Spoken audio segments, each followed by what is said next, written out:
All right, good afternoon, everyone. Afternoon. We're going to get started. All right, welcome. My name is Steve Carpenter. I'm the Michael J. and Aimee Rusinko Kakos Dean in the College of Arts and Architecture, and I'm thrilled to be out of the cold this evening. The snow started this afternoon, and it was quite nice to see. So, but we're not here to just be in a place to stay warm. We are here to talk with Professor Nancy Locke about her book, Cézanne's Shadows. So we're going to learn about shadows. We're going to learn about painting. We're going to learn about the past, because that's what art historians do, but we're also going to understand how the past and the present, or past and whatever present we're talking about, have some sort of relationship to each other. And so we'll just chat for a bit. I have some questions. You know some of these questions already. Some of these questions you don't know about. I heard that. You heard that? Yeah. You've seen this show before? I have. Okay. And then after we've finished our Q&A part, then we'll open it up to the panel of experts sitting here Wonderful. in the audience. You ready? Wonderful, yes. And thank you all for coming down here on a kind of blustery, wintry day. Well, I can think of few places I'd rather be than right here, talking Thank about you. art. So, where to begin? Cézanne Shadows, Poussin, Chardin, Rubens. C'est ça? Rubens, yeah. Rubens. Yeah. C'est pas Rubens. Well, we'll just anglicize the name because I think the French say Rubens, but anyway. Rubens is actually Flemish. The other artists I'm dealing with in this book are French, and we can talk about how the book evolved, that it kind of focuses more on French artists. But Rubens is also sort of an honorary French artist because of his extensive painting for Marie de Medici, and that's something that comes up in the chapter. There you go. That's it. So the book is structured, you have this introduction, then you help us understand Cézanne from a particular perspective. You give us multiple, I want to call them windows, but kind of entry points. Mm-hmm. And then there are 3 chapters that follow, each focused on a different artist whose names you could pronounce differently depending on where you're from, right? Is that a fair Yes. assessment of the structure? Definitely. So let's start with Cézanne. Why Cézanne? Why Cézanne? So my first book was about Manet, and I still go back to Manet and am asked to write and comment about Manet quite a lot. But Cézanne is the artist I probably look at most extensively when I'm in a museum. And I have to mention my husband, Christopher Campbell, who's here, who's a great Cézanniste as well, that even when I was mostly working on Manet, I would spend more time looking at Cézanne's than looking at Manet's. I feel like if I look at a Manet a certain amount, I've finally kind of gotten what I can get out of it, whereas a Cézanne is almost inexhaustible, that every time I look at a certain painting, I see something that I haven't seen before, or Christopher will point to something that neither one of us has seen before. So that quality of that complexity, that kind of inexhaustibility is what has drawn me to Cézanne.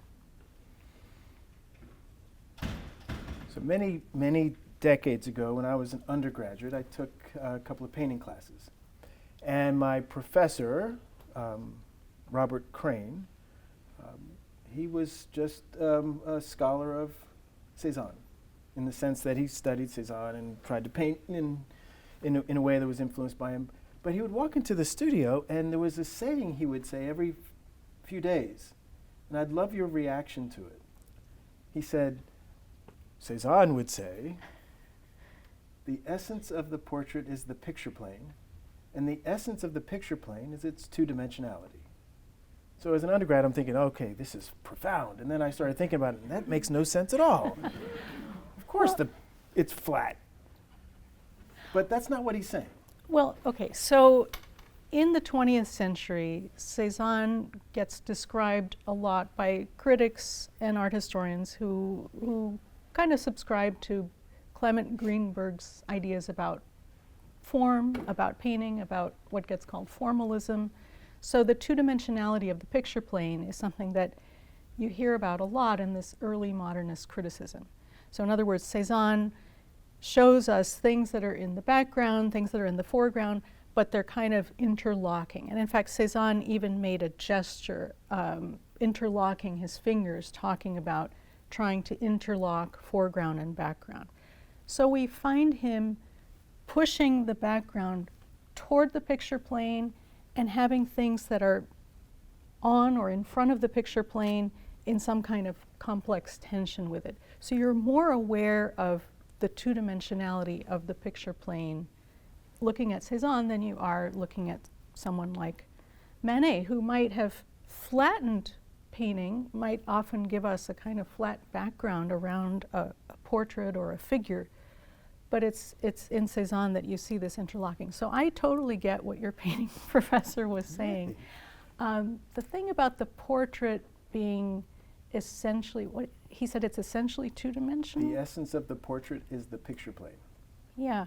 Well, and of course many people have commented on Cézanne's portraits of his wife, of which he does many, and I don't talk about too many of them in this book, as being kind of affectless.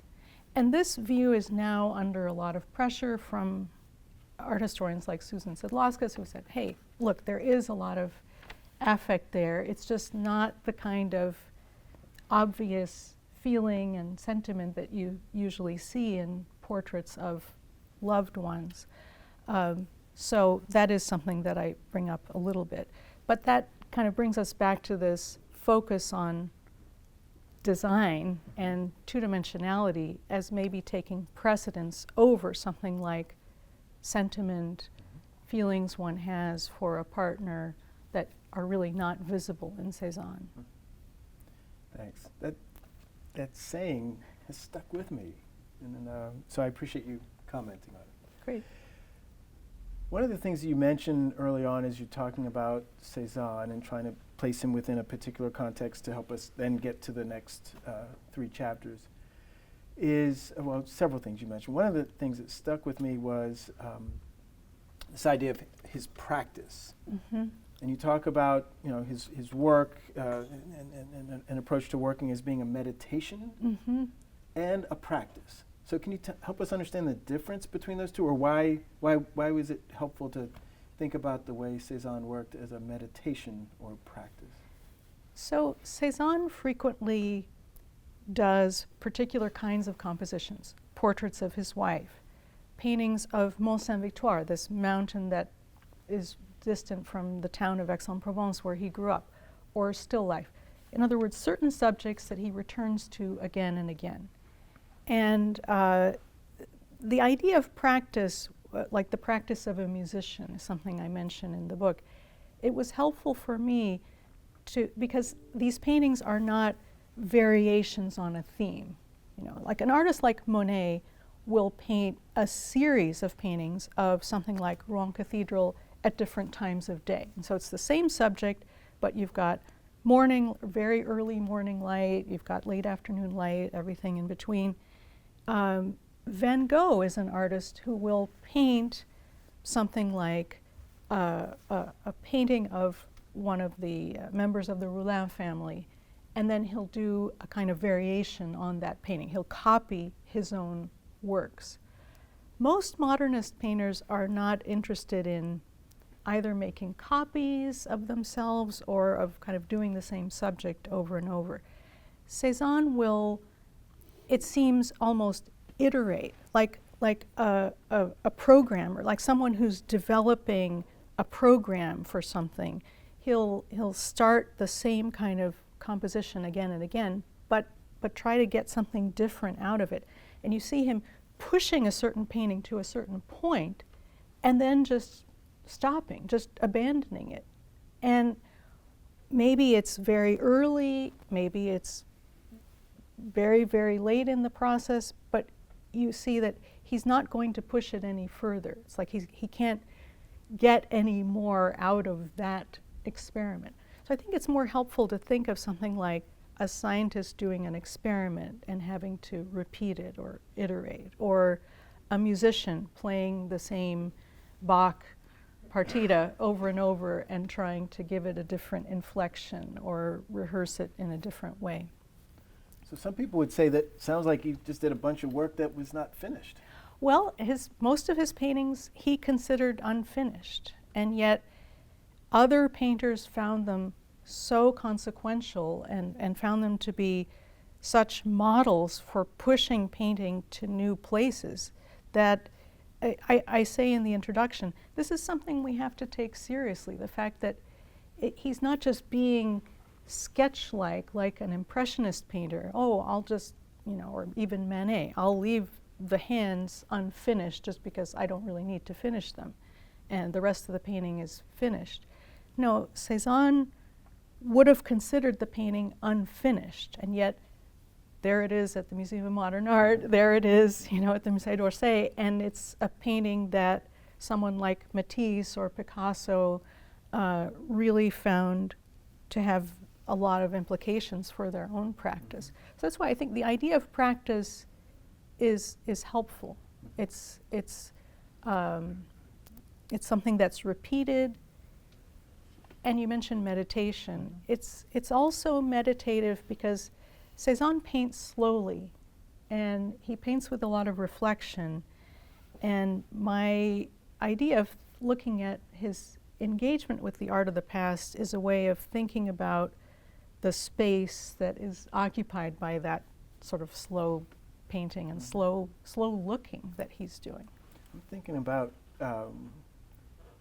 something you said a few minutes ago, where you've looked at Cézanne's for a while, right? Yes.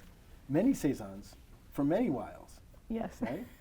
And yet you can still find something new. So is there a relationship between the unfinished nature of the works, that those are entry points into being able to see something new? I'm trying to make a connection. Maybe that connection isn't there. Yeah, I mean, if you look at an unfinished Manet or an unfinished Degas, I mean, they're interesting, but they're to me they don't have quite the complexity of something like even this Cézanne that's on the cover here, where you see the white. Here's canvas right here. I mean, this curtain is really, really not finished. This picture is really, really not finished. You could see white spots really in many places here. And so he pushes this painting pretty far, but it's not finished. But I find it endlessly more suggestive than the average painter's sketch or kind of unfinished painting. Mm-hmm. I just have to say, because there's no connection here between what we were just talking about and what I'm going to say. This is such a beautiful book. Oh, thank you. Several people have said that it's beautiful, and I mean, it feels like, oh yes, this is a book I want to read. And as I was thumbing through it, I mean, there are photographs, and there are black and white reproductions, and there are color reproductions. We were talking earlier about getting the colors exactly right. So it kind of feels like a textbook, but it feels like it's a narrative. It's really beautiful. Thank you, thank you. I really intended it to be rather essayistic. I think it reads more like several essays. Mm-hmm. And Penn State University Press, I think, did a beautiful job with the design. They're really known for unique designs for each book. We've got, other Penn State Press authors in the audience, like Robin Thomas. So a book on architecture, a book on 20th century Japanese art, they choose very different kinds of designs. So they offered me 23 color reproductions in what I had as 75 images in the book. And so I thought, well, this is about Cézanne and 3 artists of the past. I really should divide the 23 between, Cézanne's on the one hand and, at least some Poussin, Chardin, and Rubens. So I had to go through and make some tough choices about what would get reproduced in color. But then they surprised me with these splash pages at the heading of each chapter. So I've got a detail that really augments the color in the book, plus the cover, which has nice color as well. So I was really pleased. And the color really comes from the fact that Christopher photographed most of the Cézannes in the book, whether they're reproduced in color or black and white, and many of the old master paintings as well. And he's very knowledgeable about color management. And so we've really attempted to get the color right on these reproductions. Nice. Well, I think you came pretty close. Thanks. No, I think you did quite well. All right, so the shadows piece in the title, Cézanne's shadows. Are these the shadows that he casts, or are these the shadows cast by these other individuals? It's the latter. So in trying to search for a metaphor for these artists who haunted him, artists he went back to again and again, artists he was in dialogue with throughout his life, I thought of the word shadow. You know, what is the shadow cast by Poussin in the 19th century? What is the shadow cast by Rubens in the 19th century? And so I do look a lot at cast shadows, especially when I'm looking at Chardin, because I'm in the Chardin chapter really looking at particularities of reflection and refraction and light and shadow. But the book isn't about literally Cézanne's way of painting shadows. It's about the shadows cast by these three earlier masters. So you're metaphorizing. Yes. I love it. And the press suggested that I add Poussin, Chardin, Rubens as a subtitle because they said it's a little too metaphoric as a title. You want to tell the reader what this book is about. Could you have selected additional shadows, or why these three? That's a really good question. So when I started out, I was looking at the Venetians, especially Titian and Veronese. These are artists Cézanne looked at a lot. I was looking at a sculptor named Puget, and Cézanne makes many drawings after Puget, and he's a 17th century French sculptor, not a household name here in the US, but someone who is immensely important in France. In fact, when you walk into the courtyard of the French Academy, where Cézanne didn't study, but where many successful 19th century artists studied, you've got a bust of Poussin and a bust of Puget on either side of the gate as you walk in. And so Puget is kind of the French version of Bernini, who is, you know, very well known here. So he's this amazing Baroque sculptor, and Cézanne makes a lot of drawings after him. And there's no chapter on Puget. That's true. Is that part of the next book? Well, a future shadow book? I am writing an essay on Cézanne and Puget for a companion to Cézanne, and I'm giving this as a paper at CAA next year. So, yeah, one of my mentors, in fact, Henry Zerner, was shocked when he heard that Puget was not going to be in the book. I was shocked. I really quite surprised.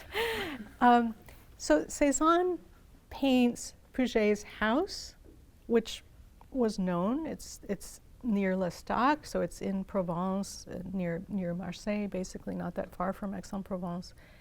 And there is an art historian who's written a lot about Cézanne's interest in Provençal identity and kind of the Provençal Renaissance. And then there's the fact that Cézanne did all of these copies of Puget. But these are sculptures that after which he made drawings. And I think there's a lot to be learned from them, but ultimately this book became a book about painting and not a book about copies that Cézanne made after Poussin. Like, he made a few drawings after Poussin, he made a few drawings after Rubens, not really after Chardin. So these three artists end up being, you know, I call them three legs of a tripod. They represent three different kind of approaches or kind of fundamentals about painting that Cézanne is in some ways adapting, working with, working against. And so it's finally not a book about all of the other artists, including many from the 19th century like Delacroix or Courbet or Pissarro, that he was also looking at, engaging with, reacting to. So this really could have been a multi-volume. I mean, Yes. you could have, we probably couldn't have brought it in the room today. But you had to make these decisions. Right. These were the right decisions? I think so. As you talked about that, mentioned the three-legged stool, I'm also reminded of squares, triangles, and circles. Mm-hmm. Right? Or cubes and the cones cylinder, and the sphere, right? and the cone. Huh? So do they function in a similar way for him or for you? Well, perhaps someone like Chardin does, because I feel like out of the painterly maneuvers that I'm analyzing, Chardin is the one who technically I'm looking at most in terms of painterly maneuvers. Poussin, I'm looking more at ways of approaching a composition, what I call compositional intelligence. So not literally a composition, but a kind of approach or structure of a composition. With Rubens, I'm looking more at an idea of fiction, and Rubens kind of giving Cézanne permission to paint things that are not right in front of him and that are imaginary. I also talk about the absence of the uncanny in Rubens, that Rubens paints these gods and goddesses and mythological figures, and Rubens paints in this very voluptuous way, both in terms of the way he paints figures and the way he handles paint. And the space often doesn't really make sense in a Rubens. And so, anyway, it's something that I'm kind of working with in the Rubens chapter. Why does Cézanne say that his favorite artist is Rubens? Like, Rubens is so allegorical, he's so much a product of his time. He travels all over Europe, he does all of these huge commissions of kind of like power and you know, big ideas. And here's Cézanne painting Mont Saint-Victoire, you know, painting still life, painting landscapes. You know, why would he say that Rubens, as opposed to Poussin, is the most important artist for him? So you'll notice the Rubens chapter is by far the longest. It's the one that took me the longest. I got a certain distance from it with it, and then I just kind of got stuck and spent a long time rethinking it and working on other parts of the book and then coming back to it. But yeah, so I do think that the three artists represent kind of three different fundamentals about painting. Mm-hmm. So what's the big takeaway? What do we know about Cézanne now, thanks to you, in this amazing book that we didn't know before? So many people write about Cézanne as an impressionist painter, and that's not wrong. I mean, Cézanne is someone who is looking at a motif and trying to come up with some kind of equivalent for what he's seeing. When he paints the bathers, he's really not looking at people posing in his studio. He is reworking earlier drawings that he did after models because he doesn't like working with live models. But most of the time, the landscapes, the still life, he's looking and painting. And so most people write about Cézanne as if he's an impressionist painter, looking and coming up with an equivalent for what is seen. My book helps you think about what is going on besides the search for the equivalent, the search for the optical equivalent. What is this dialogue with these earlier masters? What is informing his choice or his departures from what is seen in front of him? Because, as I say with one of the paintings I'm analyzing toward the end of the book, the Jardin des Louvres in the Phillips collection, it's a very unfinished painting, but I think it's a really good example of seeing Cézanne's departures from what is kind of optically there. So I think that people can walk away with, all right, so Cézanne is carrying on a dialogue. He's not just trying to forget what he knows to paint what he sees, like you hear that the Impressionists are trying to do. And second, that there's this, kind of meditative quality in Cézanne that should inspire us to look and look again and think about grounding our own accounts of whatever contextual, political, ideological strands we might be chasing after in art history, to ground those in looking. Because Cézanne is certainly looking at these old masters as well as looking at his motif. And not simply looking in the same places, right? Right, right. Like looking at the same inspirations. Right. There's this great example of a painting that Cézanne is doing. This is in the late 1890s, so Cézanne is like 60 years old. He's been painting for decades, and he's doing a portrait of his dealer, Ambroise Vollard.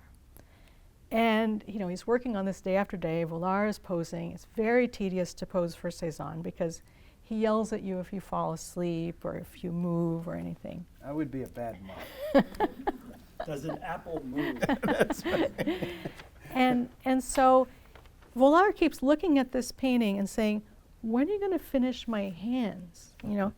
And Cézanne says, don't you see that if my studies at the Louvre go well tomorrow, I might find what I need and then I can finish those hands. And so he's saying that he still has to go back to the Louvre and look at certain other paintings to figure out. So it's not just optical, it's not just the light falling on the hand or the fact that he knows how to paint by 1899. And in fact, he never does finish the hands. There are still white spots on Vollard's hands. So that's a perfect example of the kind of meditation on the art of the past that is obviously going on, even well into Cézanne's career. Mm-hmm. Sounds like you had some fun. Yes. What were some of the best parts about researching and writing the book? The best parts were going back to the Bibliothèque Nationale and pulling certain usuels, these books that are just there for reference, off the shelf, and feeling like, okay, I still had to look at Rubens more. I still had to look at Chardin more. I had to keep going. And then going back to the Louvre. Cézanne doesn't travel very much. Some artists like Manet, for instance, Manet goes to London, Manet goes to Italy, Monet goes to the Netherlands, so does Manet, Monet, and anyway, Cézanne rarely travels. He lives in Aix-en-Provence. He goes to Paris. He stays in Paris for sometimes a year or more at a time. He's occasionally in the Ile-de-France. He is elsewhere in Provence. He and his wife make one trip to Switzerland. He hates it there. And that's it. He never goes to London. He never goes to Italy. He never sees works in the Prado.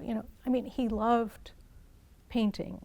He would have loved seeing what was in some of these other collections the way Manet did. But he doesn't. So I really had to confine myself to what was in the Louvre in Cézanne's time. Like if it's a Rubens that's given in the 20th century, nope, he couldn't have seen it.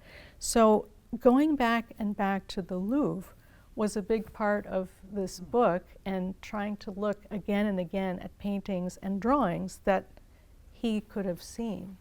And that was also really the fun part of the book, was this kind of restriction. Were you able to see many or most of those works? Were there some that you couldn't, that just weren't on exhibit? Well, for the most part, the collection has grown. There's a painting, there's a Rubens that I talk about in the Rubens chapter that is not always on view, and there aren't good reproductions of it in color. And there was one summer when the Louvre was in transition. It was renovating a gallery and had the painting more accessible. It's a painting of the Assumption of the Innocents. So it's a Madonna and Child surrounded by baby boys in heaven who kind of look like putti but are not putti because they're the boys massacred by Herod. And it's a wonderful kind of pink and blue, kind of infant flesh against clouds. It's a wonderful reference point for some of Cézanne's bather paintings. Cézanne could have seen it. It's sometimes hard for us to see. It's often high up or not on view. But for the most part, yeah, I think I've been able to see paintings that he could have seen. And I went to some links to look up through handbooks and accounts of the Louvre from the 19th century, the fact that a Poussin drawing, that we have to make an appointment to see it. It's not just on view, but it was on view. A lot of Poussin drawings were on view in Cézanne's time. And this huge donation of Locke's paintings was on view for many years when it was given in 1869. And so I talk about some paintings like Rembrandt's Bathsheba that, Cézanne makes a copy of. I talk about it in the Rubens chapter. But those Locke's paintings were, given pride of place and on view for years in the 1870s. So works in the Louvre, they get curated, people decide which ones are going to be there, which ones not. You show up in different moments. In your book, you mentioned earlier you had a certain number of photographs that you could include, a certain number of color images. Mm-hmm. Talk to me a little bit about the choices that you made, right? Because as you mentioned, there's some artists, some shadows that did not make it into the text, but there must also be images that either you wrestled with and wanted to be included, or you knew, okay, I only have so many images, I can't show all of them, I can't. So what was your process for getting down to that, what did you say, 23? Well, 23 color. 23 color images. Right, there are 75 images in the book, and so 23 are in color.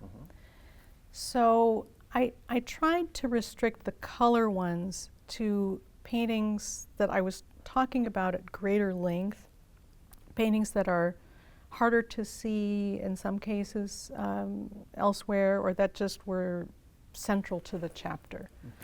In terms of whether to illustrate something or not, I did have to jettison a number of black and white images, but I have to say they were pretty good about allowing me to illustrate things that I talk about at least briefly.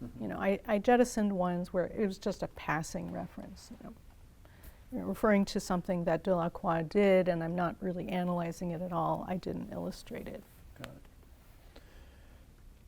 So I want to get to the fun questions, but I also want to ask you a couple of other, they're fun questions too, but they're more about the book.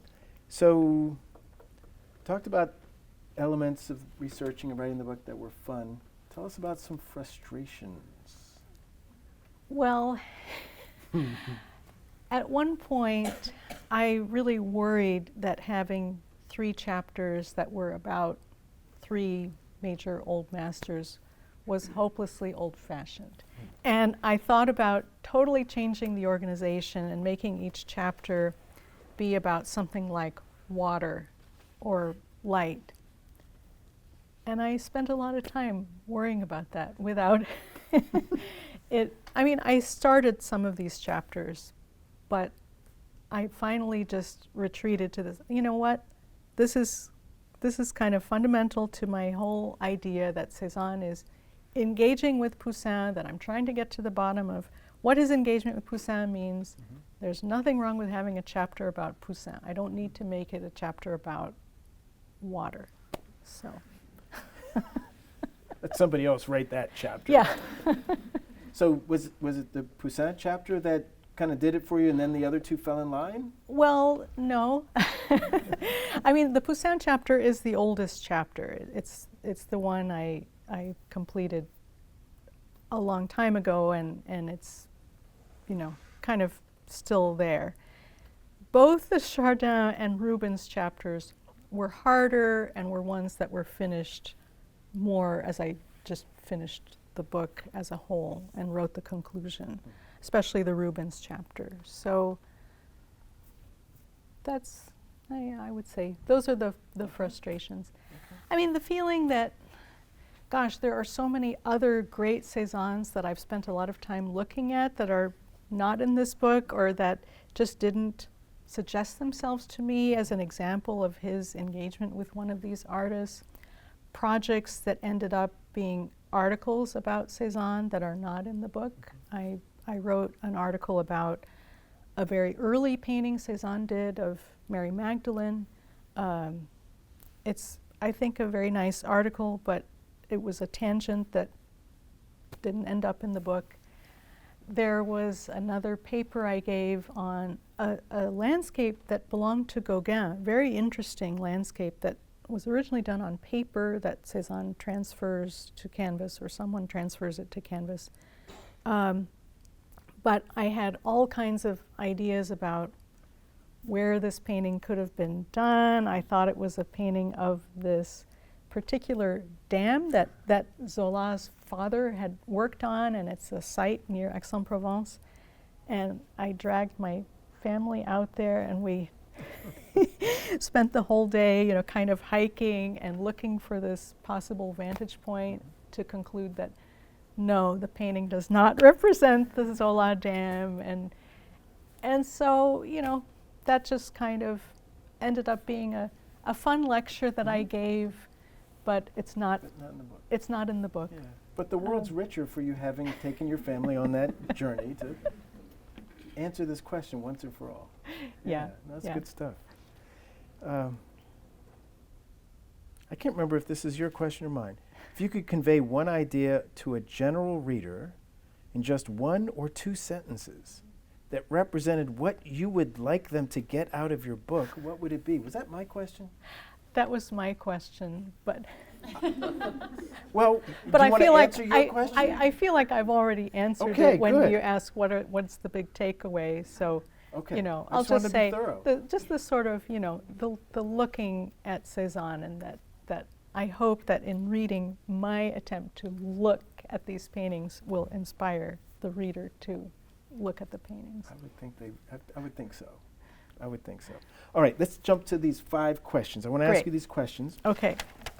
And the idea is that I'll ask you the question, just fire back and answer. Okay. I'm ready. You're ready? Okay. Because you look like you're ready. Here we go. What's your favorite word? Mellifluous. Mellifluous. It just flows nicely. It's not in the book, but I like the sound of it. All right, I have to ask then, what is your least favorite word? Okay, so I've been to my colleagues, Robin and Chang have both done these, so I knew this question was coming. Because there are some least favorite words that I wouldn't want to say. But We can turn the camera off if you'd like to say them. so I gave Are this they a in the little book? thought. No. Oh, they're not in the no. book. Okay. You know, so I'm going to pick a really academic example.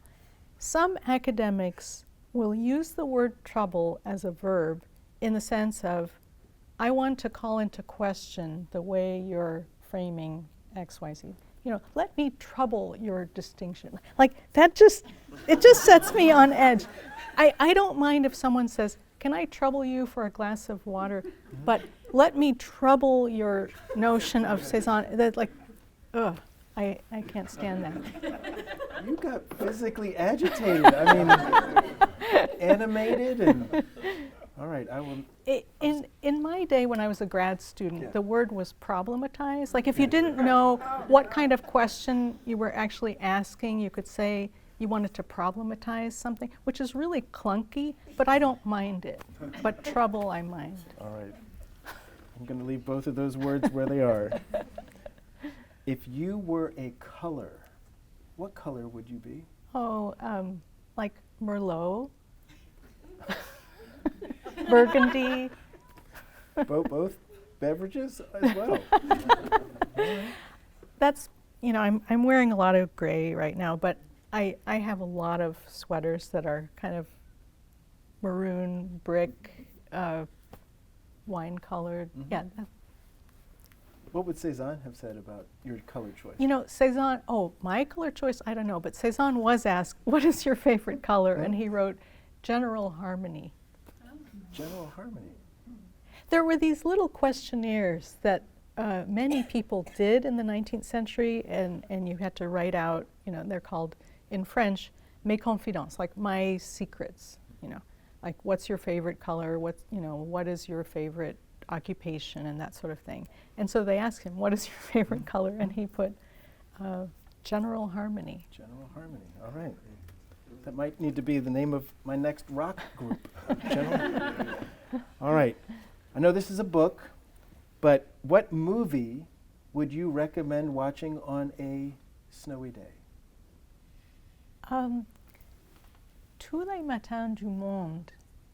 I have gone back and watched it again and found that, all right, I don't love all of it, but what I took away from that movie reminded me of kind of what I put into the book, because there's this viola da gamba player who keeps going into a kind of shed and practicing day after day, and this more celebrated composer and musician visits him. His name is Saint-Colombe, and so Maria Marais, played by Gérard Depardieu, visits him and tries to get him to perform and go to the court and all that, and he keeps refusing.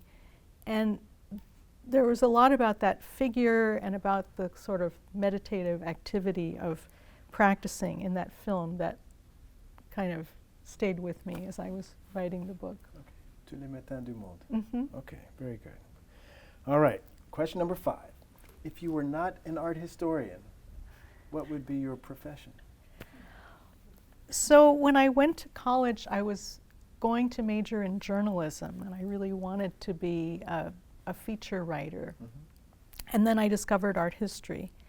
And in some ways, kind of what attracted me to feature writing, I ended up finding in a much richer level in researching and writing in art history. Mm. But back when I was just starting out as an assistant professor, and I was fairly confident I would get tenure. This was in my first job. But I used to just kind of joke that if I don't get tenure, I'll make hummus and sell it at the farmer's market. So I really like cooking, and so I'm not going to say I would be a chef, or I don't really want to be a chef. Mm-hmm. But I love cooking, especially cooking Italian bean soups and things involving beans that are Middle Eastern, like hummus. And so I would like to maybe do catering or something a little more limited than being a chef. Okay, with a nice Merlot to go with it. Yeah. All right, let's turn it over to the studio audience. Questions for Nancy Locke. Let's see a question here, and then we'll go over here. Go. Oh, great. Wow. Thank you so much. And it's hard to just limit myself to one question, but I will. It's a multi-part question? I will try not to. Okay. In listening to you talk about Cézanne and Cézanne's shadows, and as you know, I'm teaching historiography this semester to our graduate students who had the opportunity to read letters between art historian scholars from the past. Oh. And this is sort of leading up to shadows, Nancy Locke's shadows. And I'm curious if you might share, are there sort of writers right. who might, if someone, a future art historian, were writing a book about Nancy Locke, the art historian, might they detect certain shadows that you feel haunted by or enjoy being haunted by? Well, I've learned so much about Cézanne from my own advisor, T.J. Clark. And he wrote a book in the early 2000s about looking at 2 Poussin paintings. And the fact that, I could never attain the kind of profundity in that book, but that was a huge influence on my writing this book. And my husband, Christopher Campbell, has an amazing eye, and I've learned so much about Cézanne from him, and that's why the book is dedicated to him. There are passages of formal analysis that I have shamelessly stolen from him, or just kind of took his idea and ran with it in my own way that he probably thinks is not, I didn't do enough. I need to look even more. But in any case, those would be the two biggest shadows for me. Thanks, Nancy. Nice, great. So, Nancy, it's wonderful, and I've enjoyed reading it, just leading up to this week. Thank you. And I was reminded, Nancy, and for those of you who don't know, Nancy and I co-taught a course on French art and architecture. I did the architecture part, and she did that. And I was reminded of those classes and looking with you, and I think that's one of the great privileges of this book, is to look and meditate with you as you look at that. And I just want to ask you, to what degree you think there's also an intervention here about Poussin and Chardin and Rubens that you're making, in addition to, of course, Cézanne? Thank you. That's a good question, and I would say that probably the Chardin chapter, I think, has an intervention that I would hope Chardin scholars or 18th century scholars would find meaningful, because I'm talking about a theorist named the Abbé de Saint-Pierre, and I'm thinking about a kind of model of thinking about a Christian ethic, but an ethics of human flourishing, a shift that's going on in religious thought away from a transcendent God and toward a more earthbound notion of what is virtue, what is a good life, what is, kind of evidence for God in the world. And so I find that Chardin's simple simple virtues and sort of down-to-earth scenes, the fact that he obviously inspired Cézanne as a still life painter, but of course it's in his genre paintings that you see a lot of other important aspects of Chardin's painting. I tried to think about this intellectual sphere or this political sphere with the 18th century to theorize about, why was Chardin important? Like, it's not just that Chardin, paints the light coming off of the pomegranate or something. Like, it's that, but it's also, what does it mean to paint the here and now in a century when a lot of people were not painting the here and now, or not painting it the way Chardin did. They were painting it, if they were painting the here and now, they were doing it in a more kind of meticulous, materialistic way. And Chardin does it in a kind of profound way. And so I tried to find the meaning of that, and I ended up getting into this Abbé de Saint-Pierre and this religious idea. So I hope that Chardin scholars will find it to be a contribution to thinking about Chardin. Great. One, and then in the back. Yes. Nancy, thanks for the wonderful conversation. I probably should read the book to find the answer, but can you explain a bit more about the conundrum that Rubens being the favorite painter of Cézanne? Because, they can be more different, right? I mean, it's like one's hot and dynamic and sensational, and the other is like cold and still and analytical. So, like, how did, one become the shadow of the other? So it is definitely the biggest problem, trying to find some kind of relationship between them, because as you say, like Rubens is all about allegory, he's kind of larger than life, he's painting things that no one believes in, even in the time, even in the 17th century. And here's Cézanne painting Mont Saint-Victoire, or painting his wife, or painting an apple. However, I think that Cézanne is hotter than maybe you're giving him credit for. If you look at the feet on the bather's painting that's in the St. Louis Art Museum that I talk about in the Rubens chapter, those feet are on fire. Like, he's got multiple shadows leaping out that are dark, and then he's got red right next to the blue, and so Cézanne can be really electric in addition to that sort of stillness and meditativeness that we often associate with him. Probably one of the most difficult things about Cézanne is that practically any simple statement you can make about Cézanne, you could almost say the opposite. And it's something that drive me crazy when I'm trying to teach Cézanne in an introductory class. And it's really T.J. Clarke's book on Cézanne that came out just a couple of years ago, If These Apples Should Fall. He is the first person who actually can take Cézanne's paradoxes as a starting point instead of as something that you're either going to embrace one side or the other, or you're going to try to say, well, the early work is this, but the late work is that. No, he can kind of, hold the two opposites together in the way he approaches Cézanne. But I think that that's also maybe part of why Rubens is both a pressing but also an elusive kind of mentor or reference point for Cézanne, because Cézanne is also really contradictory. And so it does take a little more looking and thinking to get to what his debt to Rubens really is. Thanks. Yes, in the back. Nancy, I already told you how much I appreciated the book and Thank really you. enjoyed it, but I have a hypothetical question for you.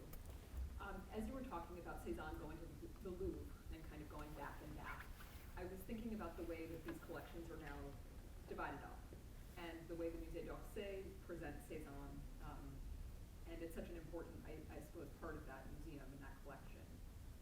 Do you think Cézanne himself would prefer to be seen among the artists you describe in this book, or is he in the right place? That's a really good question. When the Musée d'Orsay first opened in the 1980s, several people like Charles Rosen and Henry Zerner wrote that certainly Courbet doesn't belong there, and Courbet belongs in the Louvre. One of the things I'm wrestling with in the conclusion is the extent to which artists immediately following Cézanne are engaging with Cézanne, and their possible links to Poussin or Chardin are just not visible the way I think Cézanne's engagements with Poussin and Chardin and Rubens are. And that's one of the difficulties of modernism. So that sort of stays with us with this question: does Cézanne belong in the Louvre, or does he belong in the Musée d'Orsay or another kind of museum of modern art kind of place? Cézanne himself would probably want to be in the Louvre. But yeah, it's a real question. Right. Other questions? Yes, right here. I have a question about photography and getting images for your book. So I'm Bill Dewey. I do a very different kind of art history, and so I've used a lot of my own photographs, but they're field photographs of people or places and so on. When it comes to photographs of objects in museums, they've driven me crazy because they never allow me to take my own. They will for study photographs and so on, but they've always been so sticky about, no, it has to be our photograph that gets published and so on. So you said that a lot of the photographs, you did your own photograph. Mm-hmm. How in the world did you get the Louvre to allow you to do that? They don't care. They don't care Yeah. anymore. They don't Yeah. No, things have really changed since I published my Manet book in 2001 until now. They are much more lenient toward, you're using your own photographs. So, yeah, I did have to purchase some from the Louvre when there was glare, or when I simply didn't have one. There's a Lebrun, there are some things in there that Christopher hadn't photographed. Or Do just they have to approve them? Did you show them or no? Not no, really? I mean, when it's something that's out of copyright, you have to give credit to their photographer if you're using their image. Mhm. But if you're using your own image, it's like your own image has its own copyrights, and so if I have permission from Christopher to use it, that's all I need for the purposes of Penn State Press or the Louvre. Other questions? Yes. One and then two. Thank you, Nancy, first of all, wonderful. I was reminded of the wonderful team taught seminar you taught many years ago under the Moments of Change rubric Yeah. with the now late Maureen Carr and the late Willa Silverman. Yeah. And I remember you talking about Cézanne in that context. And what was so special about that seminar was that you would engage and bounce off ideas with each other and really think about the cultural context of that period, late 19th, early 20th century.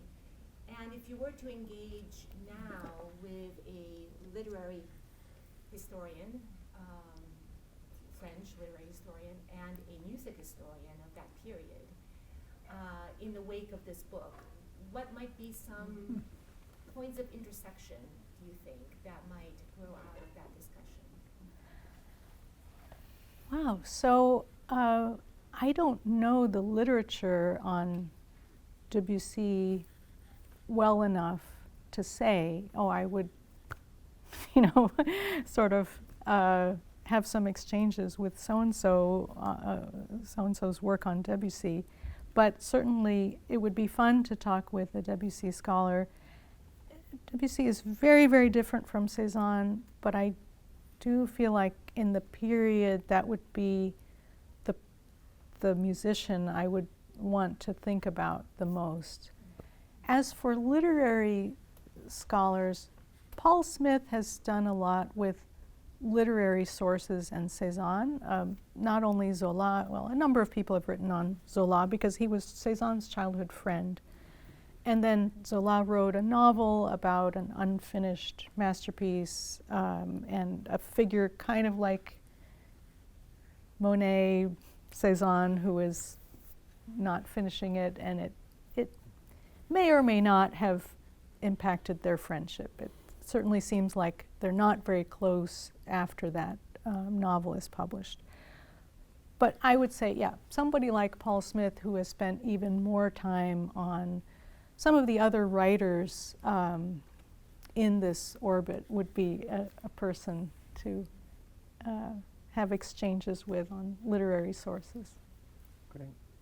All right, let's take this last question, and then we can adjourn and have some snacks and ask you more questions. How's that? Great. All right. Yeah, so I've really enjoyed hearing you talk about Cézanne. Thank I'm you. really looking forward to reading the book as well. I feel like it's sort of like, I don't know, made Cézanne very like human in a way, to sort of hear about how he was inspired by painters before him. But I sort of wanted to ask, I'm an undergrad, and hearing what you were saying about struggling a little bit with, feeling like your topic was too old-fashioned, or wondering if you should write about something else. What would you say to just people who are getting used to writing in art history, to sort of reconcile your own inner conflicts or whatever, or just to sort of get used to writing and be more confident, I think?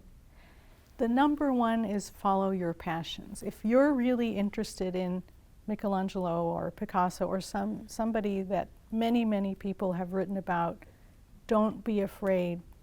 Just spend the time writing. And so here I am, author of a book on Manet and then another one on Cézanne. Don't feel like you have to work on some obscure thing that no one has heard of, because finally, maybe people haven't heard of it because it's not that interesting. And you want to have something original to say. Okay, so then you do need to read everything that people have written on this big topic, this important artist. But scholarship is a conversation. So this is all about kind of getting up to speed with what other people are saying about Cézanne, and then feeling like, okay, I have something different to say and I can build on these other things. So, but starting with your passion, what is really drawing you in, and sticking with that, because finally it's hard to have something really interesting to say about something that isn't very interesting. Like if it's not interesting you can't just force yourself to write a path-breaking paper or book or piece of art history on something just because it's really obscure and no one has heard of it. You want to be engaging with other ideas, but sticking with your own passion. Great question. Nancy Locke, everyone. Thank you, thank you. Thank you so much.